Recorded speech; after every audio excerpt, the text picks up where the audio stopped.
This broadcast is the property of Codependents Anonymous. Reproduction without written permission from Codependents Anonymous is not permitted. We'd like to welcome Tasha W. Hello, Tasha. Okay, let's see. So, a little nervous about this. First time doing this. Can the person who's going to be sharing the slides please bring them up? Okay. All right, cool. Okay, so my name is Tasha, and I'm codependent. And my home meeting is the Saturday Women's CoDA meeting in La Crescenta, California. And I want to, in advance, say please excuse any interruptions. I am at home with 2 teenagers, a husband, and dogs. So we'll see how it goes. And then also, kind of caveat, I'm going to refer to people who attend CoDA meetings as members. I was kind of struggling with that, like, are they attendees, which sounds kind of formal and awkward. So, you know, for lack of a better word, I'm going to call folks members. So I wanted to share our meeting's journey to implement a hybrid meeting in the hopes that there may be other folks who are thinking about doing this or maybe have tried things as well and may find what we've been through helpful. We have learned a lot in this process, and we're still learning. It's definitely been, I think, for all of us participating in this in my home meeting, progress over perfection, and accepting that wherever we're at is good enough. You know, good enough is still good. It's also, I think, our journey to hybrid. It's an extension of tradition 5, which is that each group has but one primary purpose: to carry its message to other codependents who still suffer. So it's broadening the way we can carry that message forward. Next slide, please. One slide back, please. Okay, cool. So I'm going to talk about before COVID, how our meeting was, and then with the pandemic, how we shifted to online only, and then how for the past year we've shifted to a hybrid format, and then we'll have a little time for questions or, you know, comments, ideas. Next slide, please. One slide back, please. Okay, thanks. All right, so before COVID, you know, as I think most meetings were, or many meetings were at the time, it was in person. So we had a notebook for the meeting secretary. We have a role for secretary who gives a spiel as part of the meeting. We had, in that same notebook, we had the scripts for the meeting leader. We had the readings that could be just taken out of this 3-ring binder and passed around. To add members' names to the phone list, it was a handwritten process. To sign up for the roles in our meeting, primarily to lead or to speak at a meeting, handwritten process that we literally passed a notebook around. 7th tradition was a wicker basket, and we used a kitchen timer for shares. Next slide, please.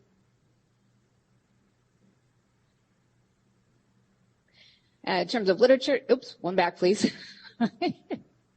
Guys are getting a preview. So for literature, we had pamphlets we put on the table. For the in-person folks, we had a copy of the big book for, one slide back, please. We had a copy of the big book for folks to reference. We had the 12 Steps workbook.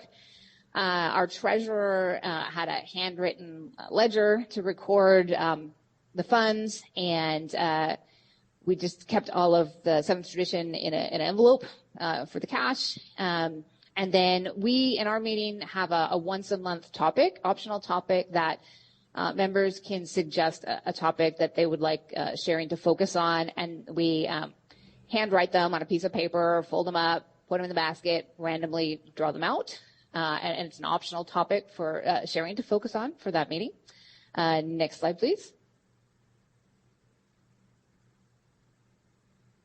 All right, so here's a picture of the before COVID of our notebook, and you can see we would literally just open the binder, pass out the readings. Okay, next slide, please. And some more of our in-person stuff that we used. chips for celebrating milestones, newcomers' first meeting, birthdays, etc. We had the basket, which we use for both the seventh tradition as well as the random drawing of the topics. You can see our very fancy kitchen timer, pens, paper, right? Next slide, please. So when the pandemic happened, as I think so many of us have gone through, we had to scramble and shift to online. It was pretty crazy. At the time, one of our meeting members hand wrote everything that she could remember of the script, took a photo, emailed it to me. I typed it up. It was a little crazy, like, oh my God, what do we do now? And so, you know, as we shifted to online, our meeting members would attend with whatever equipment they had. So it could be a laptop, tablets, phones. We asked people to use headphones for privacy when sharing, in case there were friends or family members present where they were at. And we initially transitioned our meeting materials, the readings, the scripts, etc., to Google Docs. And that kind of got awkward after a while. Google Docs doesn't work that well for like mobile devices. So at some point transitioned that to a Google site, which was more flexible. And you can add links and that kind of thing. We defined a new role in the meeting, which is meeting host, kind of the techie person who handles the screen sharing and can kick anyone disruptive out of the meeting or mute people. We revised our script for the online format. Okay, next slide, please. Instead of the chips to recognize milestones, we started displaying animations on screen, like welcome animations or happy birthday or with fireworks. A phone list, we converted that to an online Google form that new people can just fill out the form to add their name to our phone list, and it goes right to a Google spreadsheet. Our sign-up list, we converted that to a Google Sheet to sign up to lead a meeting or host a meeting. One of our meeting members got a Zoom account, and we reimbursed that member for $5 a month for the Zoom account. We still do this. Our treasurer uses their personal PayPal or Venmo for the online seventh tradition. And then for those random topics, we shifted to online sticky notes, and it's kind of a fun random number picker to pick those. Next slide, please. So here's a screenshot of our online format. Our readings are part of our meeting website, our leader guide. You can see the screenshot there. Next slide, please. And a couple more screenshots. The animation we display for milestones. We also use an online timer, which we found works for the shares online. And there's our online sticky notes, and one of the many random number pickers we use. I found a site that has all these fun random number pickers. And so whoever is the meeting host gets to choose which random picker to do. Okay, next slide, please. And here's a screenshot of on the left side is the form to fill out to be added to our phone list. On the right side, that's a screenshot of our meeting role sign-up form. Next slide, please. So about a year ago, we decided to shift to hybrid. Things were opening up in Southern California. We checked with the church that hosts our home meeting, checked with our members, discussed quite a bit, and decided, yeah, let's go for it. And it's been a lot of trial and error. It's been a very gradual process. So we would start with one thing, and then once we worked out the kinks there, we'd add something else. And we're still, 1 year later, still doing that process. Initially, we had just maybe 2 or 3 meeting members in person with their cell phones. That was kind of clunky, but that was our start to kind of connect the in-person folks with the online folks. That we migrated to one of our members' personal laptops in the meeting. And then now we have 2 laptops, used laptops that we bought off eBay that we use for the meeting. We also shifted in terms of the sound, how we can, both the folks online can hear the in-person folks and the folks in person can hear online. Both of those are a little tricky. So we started out with just the built-in microphone in whatever device we had, be that a cell phone or the laptop.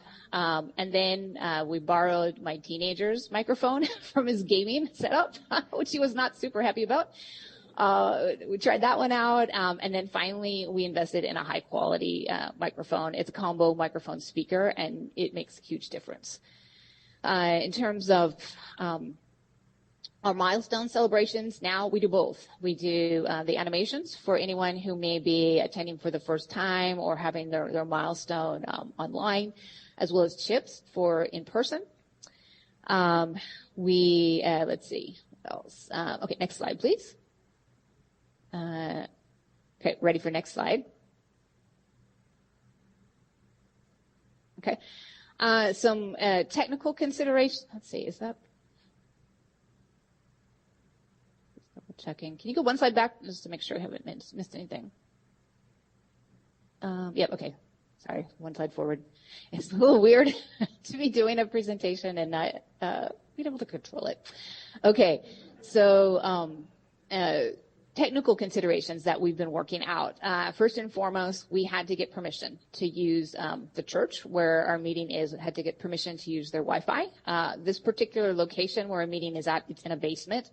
Cell phones don't work. So hotspot was not an option. We needed their Wi-Fi. And fortunately, we've been at this location for many years, built up a lot of trust. And we were fortunate that they were willing to let us use their Wi-Fi. We also, as I mentioned, invested in a very high quality speaker microphone. To my mind, that is the key. If nothing else, that is the most important thing to invest in a hybrid meeting. Is just people being able to hear one another, even more important than being able to see one another. Along with that, a USB extension cord, so that connects to the microphone, which just allows us a little bit more flexibility to move that microphone around and not worry about sort of untethering from the computer that it's attached to. We bought 2 used laptops off eBay, and we use those. One is for the gallery view, so we can see all the people attending virtually, and we kind of know who's here and how many. And the other we keep on speaker view, so that we can, when somebody speaks who's online, you can really see them large, which I find makes a big difference. And then in terms of like virus protection for our computers, we use Avast, which is free. So price is right. It's kind of rudimentary, but at least we can run it periodically and make sure we don't have any viruses. Okay, next slide, please. Okay, a couple other equipment and technical considerations. A card table. It's not very sophisticated, but it is part of our setup. And we were fortunate that we already had one at the church that hosts us, so we make use of that. Extension cord, just a member had one that they donated, and a surge protector to protect our electric equipment. We have 2 lightweight tripods that we use and 2 webcams that we put, one on each side of the room, that allows the folks online to see the people pretty well in person. All right, next slide, please. So here's a picture of the microphone. It is a speaker microphone combo, and it works really well. Next slide, please. This is our setup. So you can see there's our laptops on the card table. You can kind of see at the bottom there's the surge protector, the extension cord. You can see our tripods and the webcams. Next slide, please. Oh, one back. Okay, here's just a view from farther back. So from the perspective of our in-person participants, how we have it, it's and I'm kind of nerdy about this. I spent a lot of time thinking about what's the right setup. So we have kind of a semicircle where the in-person folks sit. We have kind of our standard stuff in the middle of the table. That also contains the microphone. It's on that table, as well as kind of our handouts and in-person timer. And then the folks in the room look directly to the computers to see the online participants. And then when we do that, the folks online, they see us looking at the webcams so that we are looking at the folks online. It worked pretty well. And just a note about why we have 2 webcams. Initially, we tried a webcam, just one, and kind of to see everybody in the circle. It had to be so far back in order to capture the whole circle of folks in person that they would get really small for the online people, and it just was not the best feeling. And so we, over time, evolved to having 2. So one focuses on one half of the room, and the other focuses on the other half of the room. Next slide, please. So here's a photo of what it looks like from the perspective of the people online. So this is just one side of the room. They also would be seeing the webcam, what the webcam shows for the other side of the room. And you can imagine the folks sitting in the chairs. I didn't want to put people actually in the photo for anonymity reasons, but that's basically what the online folks see. Okay, next slide, please.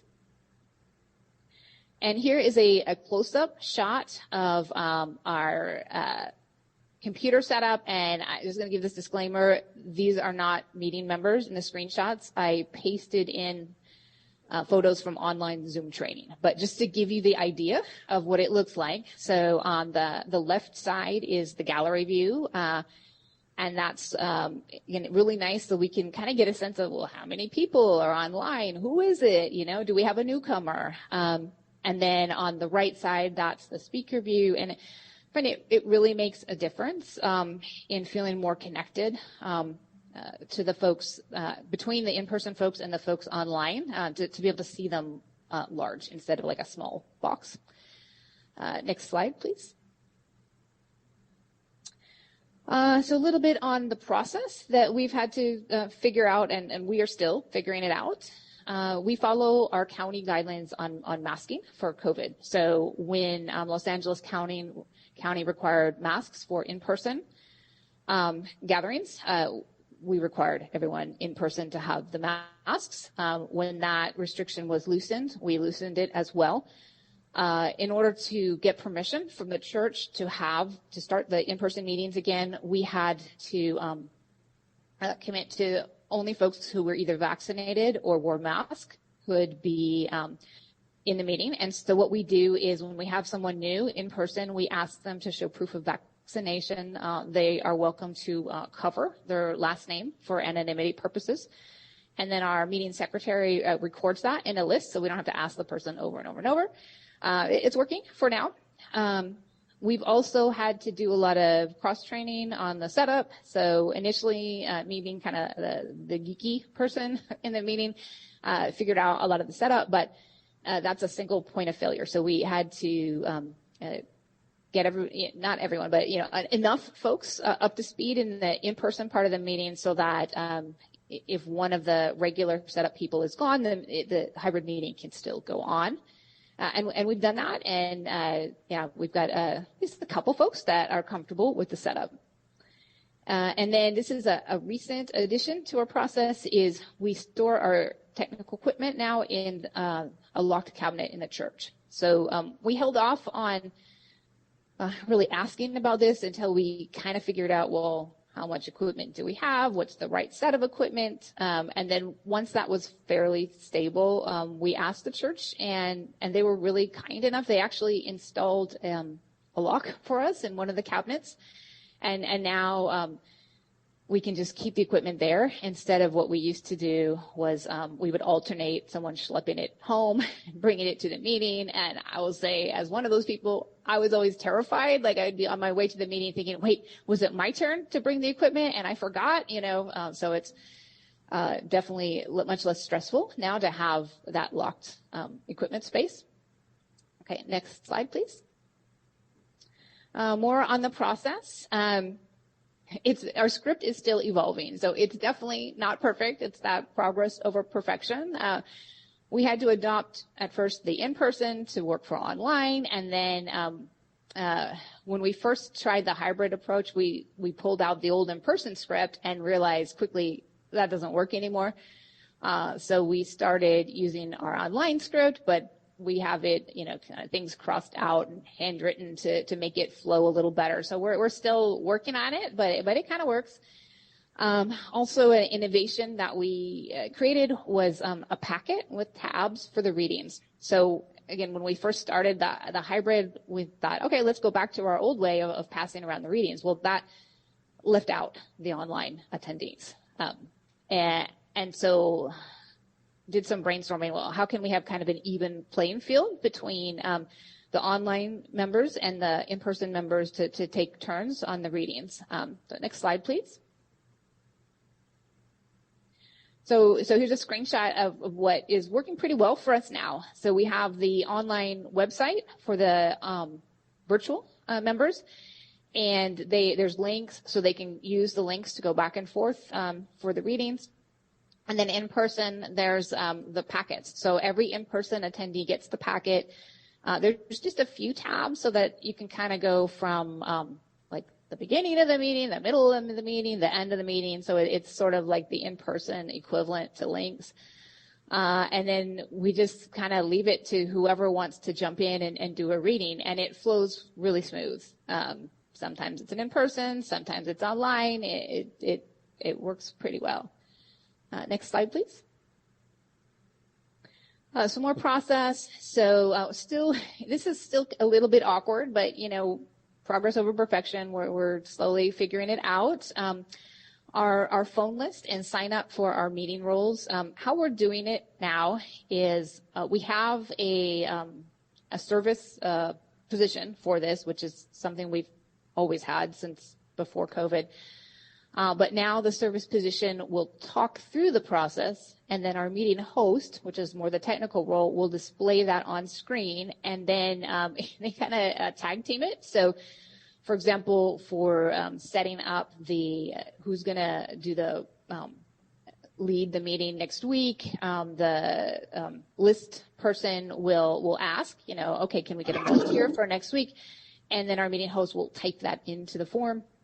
If someone in person wants to add their name to the phone list, we use one of our laptops in the meeting and kind of help them through submitting onto the online form, or they can do that on their cell phone if they want. Seventh tradition, we're doing both methods. So we pass around the basket for the in-person folks, and then we still have that PayPal Venmo option for folks online. And the person who's collecting the PayPal Venmo, they kind of have like an offline, like, send cash through the mail process to kind of get it all together. The timer for the shares, we do both. So we have the in-person timer, the kitchen timer that's got the beep for the in-person members. And then that didn't work too well for the folks online because they can't hear it very well. And so they continue with the on-screen timer. And that works out well too because it's too small for the in-person folks. So we found that both methods together work really smoothly.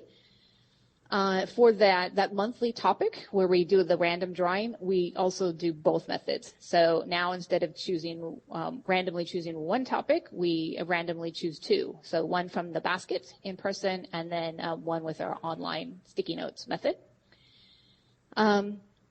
Another adoption we've done is at the end of the meeting, we close with the Serenity Prayer. And in the completely in-person days, how we would do it is we'd all stand around in a circle, hold hands, and say the Serenity Prayer. Let me think. I guess when we shifted to online, we weren't holding hands, obviously, but what we've adopted now is we have a semicircle. And so the people on kind of the ends of the semicircle that sort of open up to the webcam and the laptop view have the hand kind of open. And then the folks online put their hands up like this. And one of our members was telling me that that's one of the best parts of how we've implemented the hybrid meeting, that the online folks, it just helps them feel part of the community. So yeah, that's a kind of innovation that it's simple, but it gives a good feeling. Okay, next slide, please. So benefits. A lot of benefits. So members or former members who had moved out of state, maybe a few years ago, are now able to attend the virtual meeting. So it's awesome to be able to have them back. And then, or members who live far away. So there's some folks that, yes, they attend once in a while in person, but live a long ways away. And so it gives them an easier option sometimes to attend. If someone gets COVID, which has happened, or someone has COVID in the household, which has happened, we can quickly shift for that person and they can attend online. And then the folks that are comfortable with that in-person meeting, they get to have that experience. So it's, kind of win-win from many directions. Next slide. Oh, no. Okay, so I have a more complete quote. Okay, hold on. I'm going to give a better quote. Okay. I have a more complete quote, which is that this is from one of our members. The hybrid meetings are the future of recovery. Members need the structure and funds to be able to be both in person and accessible over the internet to stay relevant in this changing world. It's step 12 in the 21st century. So that's from Janice, one of the founding members of the group. Okay, next slide, please. So potential enhancements. So we're continuing to evolve the format. It's progress over perfection. One idea is to use a monitor for the gallery view. It's still a little small to see the people in the little squares, so that's kind of a thought I have to maybe try it out. Typically, when we want to do something with new equipment, we'll use some extra equipment someone might have at home and see if it works as a concept before then deciding if we want to invest in purchasing our own. Also, we're talking about having our own Venmo account rather than having the treasurer use theirs. Haven't quite figured that one out yet, but we're thinking about that as well as possibly paying for our own Zoom account as a meeting. Another thought is we get a glare coming from we leave the outside door open to be welcoming to new members for the in-person part of the meeting. And it sometimes creates a little glare for being able to see folks online. So I've thought about maybe we could do some sort of a curtain thing, so that we continue to kind of tweak and little by little it gets smoother and smoother. Next slide, please. So some tips. My biggest tip for anyone thinking about this is your Wi-Fi and your audio. I think those are the most critical things to have in place. If you don't have a good audio connection, people can't hear each other. It just it makes it really tough. Also, big tip is experiment. So what works for us may not work so well for somebody else. Don't be afraid to try things, tweak them, and if something doesn't work quite well, try something else. Make changes gradually over time. So we really have to, I know I have to tell myself, okay, it's okay. It's not perfect, but that's fine. It's working. We're having a meeting. It's meeting our needs, and we'll gradually get better. And then cross-training on the equipment setup, so not relying maybe on that one person who's like the most technical savvy. That's fine to get things started, but make sure that there can be backups or folks who know how to set up the equipment. Okay, next slide, please. And resources, so I can drop these slides in the chat because these are our links here. So I've got links to the equipment that we have, as well as the site, the Google site we use for our meeting. And I know it seems daunting. We were very fortunate that we had some very generous Seventh Tradition donations. And I know that not every group may be able to do that. We were fortunate enough to take advantage of that. And so I think in terms of the finances, I feel like the key, it's the audio. If nothing else, invest in good audio.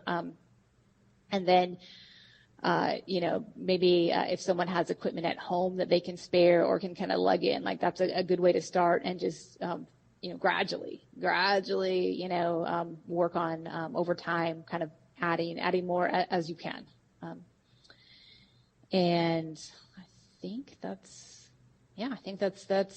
all I've got. So, we want to turn that over to questions or ideas if other people have had experiments and have thoughts that they would like to share.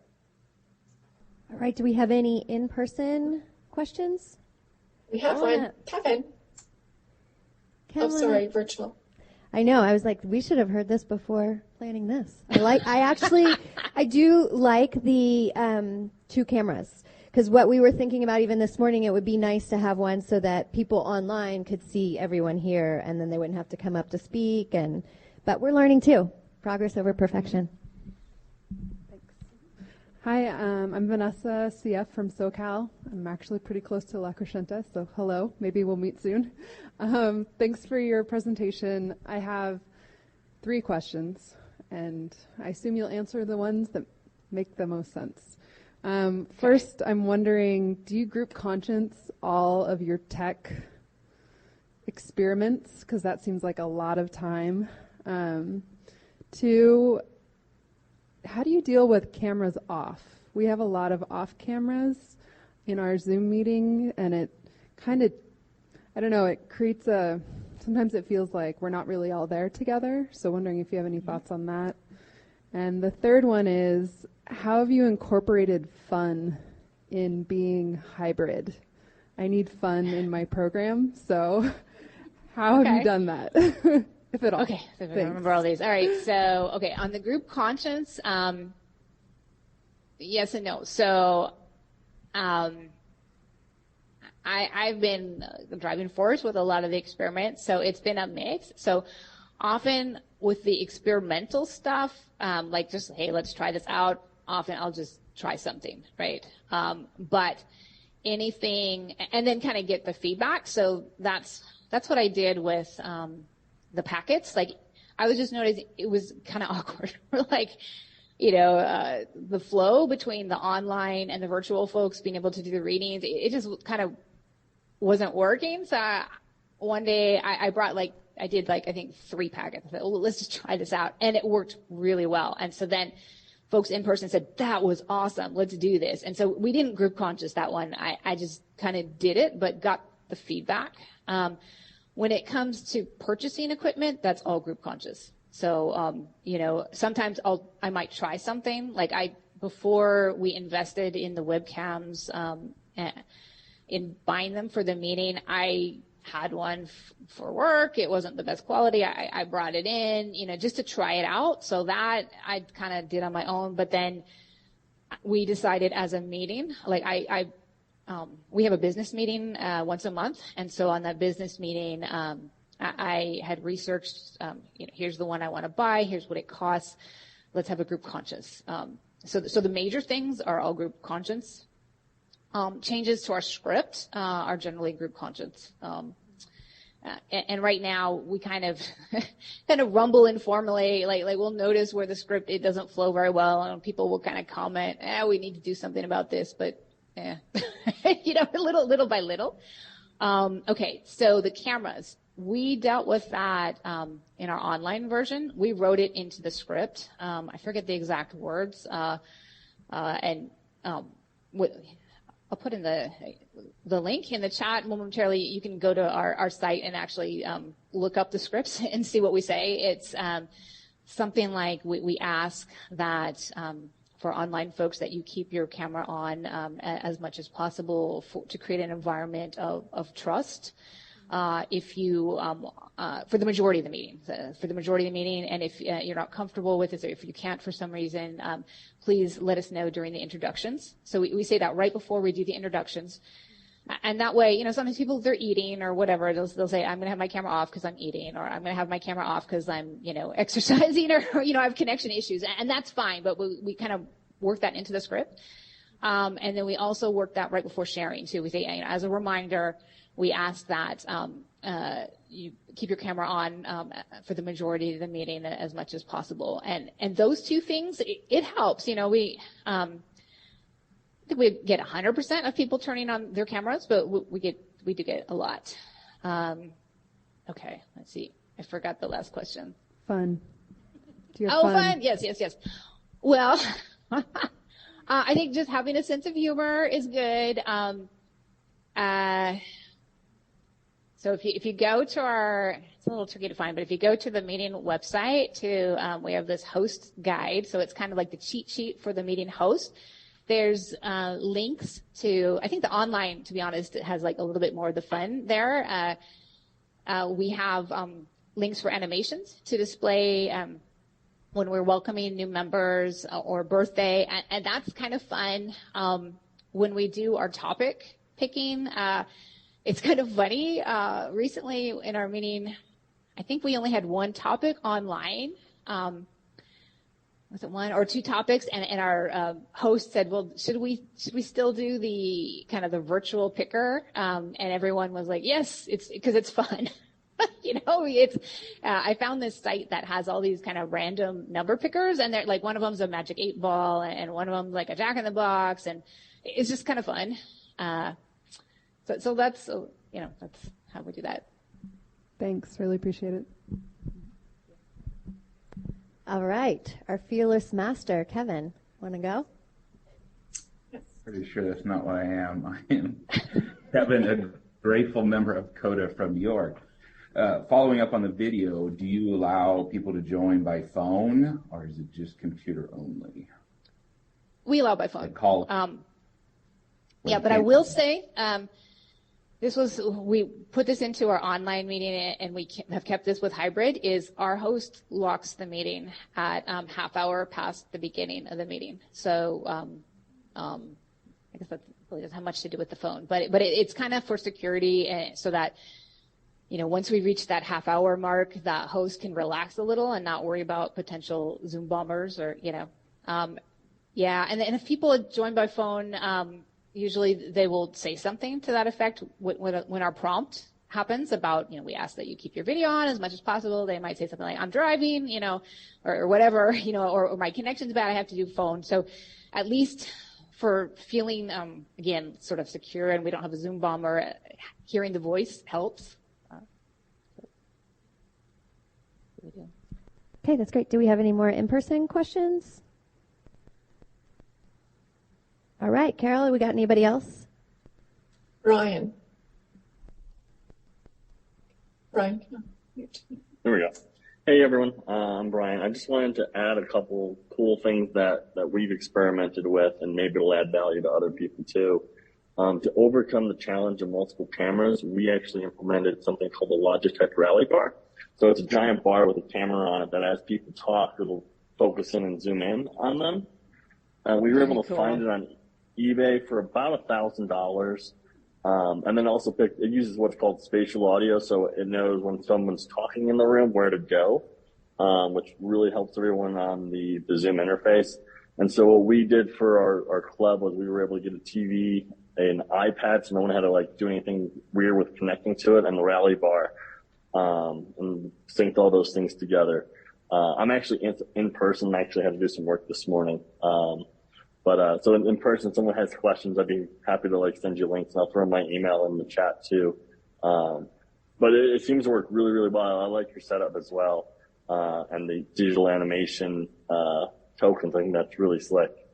And then for timers, a cool thing. So Zoom finally released a built-in timer function, and so you can see your timer as a little it's in the corner of your screen if you activate it, and then you can have someone manage the timer that way. I found that 2 weeks ago. So it's relatively new. So I figured I'd share. Thanks for the awesome presentation and all the wisdom you imparted. Thanks. Oh, I'm eager to check out the Zoom timer. That sounds awesome. Yeah. And I've been like Googling too on the, the sort of the Logitech kind of thing and reading reviews and like hadn't been quite willing to make the plunge yet, but good to know that it's working well. Oh, thanks. Great. And then we have one more in person. Hi, I'm Lou from Champaign-Urbana area. I go to a Monday night meeting, and I'm the one of the techie people for that. But one of the things that we've done for fun is we had a social time once a month after our traditions meeting. And so when we were Zoom, we stayed on and just conversed and had an after time that was scheduled and got to know each other even better. And it was more informal, ask questions, and for me, I found that to be very rewarding. And it was just it wasn't structured. And if you're in person, you can bring treats, and I've eaten cookies in front of the rest of the group because there's 3 of us eating cookies because I brought cookies and nobody else did. So, and other people have been able to eat at home as well. But that's been fun, and that's one of the ways we have grown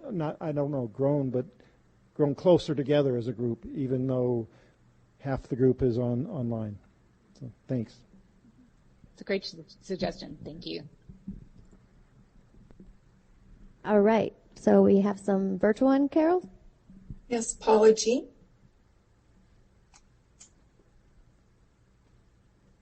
Hi, I'm Paula G. from Winnipeg, Manitoba. I'm codependent. Thank you for your presentation. I'm just asking about the cameras. You said you have 2 separate cameras. Mm-hmm. Are they plugged into the separate computers, or just one computer? Yep, they're plugged into each one is plugged into one computer. Right. So then on this, like for the Zoom people, then they would see the 2 different computers kind of logged in. Is that right? So they'd have that. Yeah, and I try to name them something like, I don't know, like speaker view laptop, Okay.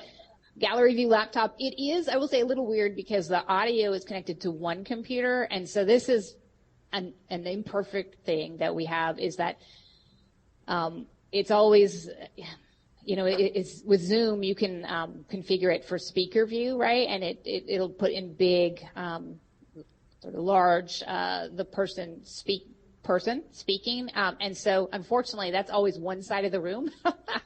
but if you're online and you want to see both sides, then you have to kind of go to the gallery. So it's not perfect, but it works. Thank you. Any more in-person questions?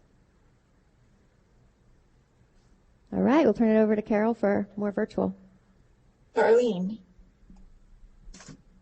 Hi, Darlene, codependent. First, thank you so much for your service to that meeting and then here. I am not a trusted servant that has those skills, so thank you so much for breaking that down in a bite-sized way. My question is about how we've transitioned so much to virtual, and there's a lot of confusion about being online, being on Zoom or other Zooms, and being affiliated with the alternative format meetings, or being affiliated with who you were in person. And the fact is that there are meetings in person that have dropped their affiliation with their region, re-registered as an online meeting, and there are also completely online meetings that are still affiliated with their in-person region, second CSRs and so on and so forth. What did you guys do? Yeah, it's an interesting thing because I have the group rep position right now for our service area, and every time I make the announcement, I look at the list of meetings and I notice there are all the meetings in our geographical area, and I think all but one are still online. So I think about that kind of every time I make that announcement. So let's see, what we did is we stayed within the geographical service area, but we are actually having a lot of debate, to be honest, about what to say in our description. So we're actually not advertising that we're hybrid because still trying to figure out about the vaccination and how much do we say about that, and, you know. So we've kind of how it's working now is we're not saying we're not, you know, in person. Our meeting description, it is in the geographical area. If you go to CoDA.org, you can find it that way. And we do have the address listed. We also have the Zoom meeting. If a newcomer reaches out to the contacts there, then that contact will kind of let them know, yeah, you can go in person. So we're, to be honest, we still talk about that in group conscious a little bit, like what do we want to say? Do we want to say something about vaccination status? Is it okay with the church that hosts us? And that's how we've done it. We also we did a spin-off meeting, so we liked the online format so much, actually, and having folks that had, you know, moved away, coming back. It was awesome. We said, and also we had our meeting, our Google Sites and all that, decided to do a spin-off meeting, and that one is entirely online. And it has some of the original members, but also a lot of new folks as well. And what's kind of cool with Google Sites is you can literally copy it. So I copied it and then modified, and that one, it's only online, and so it's not associated with a geographical area. But that one was interesting too. We had like a lot of debate about, okay, seed money, right? We need to pay for the Zoom. Like, how do we do that and be respectful of the traditions? And what we did is we went to our the coordinating, called the Valley Community Committee for where we are, and I asked them, basically we asked them for money, like can you give us some seed money to start this online meeting? And so we're actually loosely affiliated, you know, still, because they gave us the money to start. You know, it was just enough to kind of get us going. Now we're self-sufficient. But we still, that's actually one of our service positions, is sort of a liaison, just because they help get us started. So yeah, it's definitely interesting kind of conundrum, right? Great. And then we have a in-person question.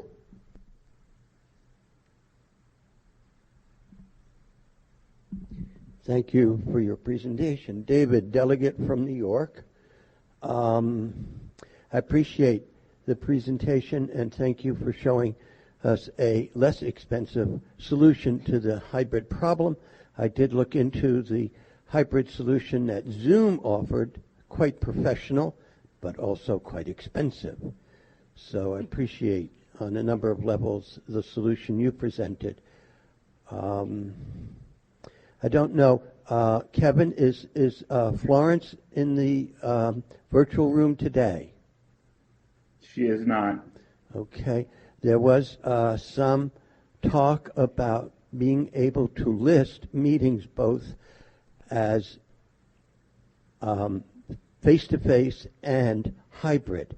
For a long time, you could not be both. A number of meetings chose to add the words temporarily in hybrid to their face-to-face listings.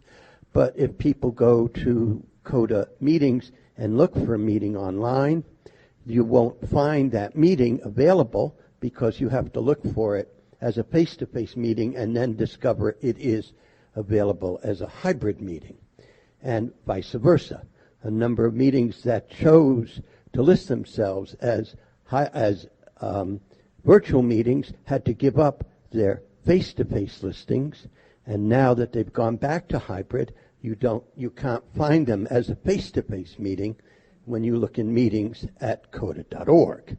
There was a bit of talk about being able to list things on both categories, and I did speak with Florence about a month ago about the progress of that, and I was curious to know if there's been any more information regarding dual listings at CoDA.org. This is something you might not know about, but I want to raise the question and the awareness of this issue. Thank you so much. Yeah, that's a great point, and defer to those who may know more.